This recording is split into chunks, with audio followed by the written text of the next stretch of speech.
Сәлем баршаңызға. Бүгінгі түсірілімде қызанақ көшеттерін отырғызуды көретін боласыздар. Бұл қызанақ тұқымы наурыз айының басында егілген. Көшеттердің кейбірі нәзік, кішкентай, кереметтей үлкен емес. Кейбірінің түптері жуандап, жапырақтары жақсы, отырғызуға дайын. Қызанақ көшеттерін алдын ала дайындалған топыраққа отырғызады. Алдын ала шұңқырлар дайындап, оған жылы су құйылады. Көшетті стаканчиктен босатып, тамырларын ажыратып, бір-бірлеп отырғызуға болады. Видеода көрсетілгендей көшеттің жан-жағын жермен жабамыз. Сонан соң үстіне жылы су құйылады. Көшеттерге мұздай су құюға болмайды. Себебі тамырларына салқын тиіп, өсуі тоқтап қалады.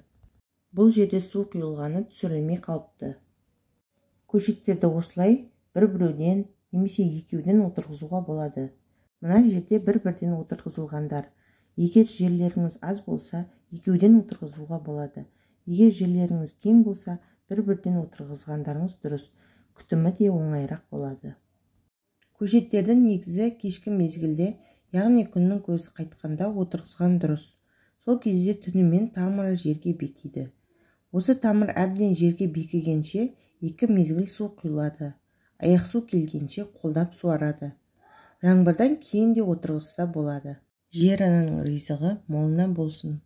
Видео пайдалы болса, арнаға тіркелуді ұмытпаңыз. Арнадан пайдалы ақпараттар мен дәмді тағамдар рецептін көре аласыздар.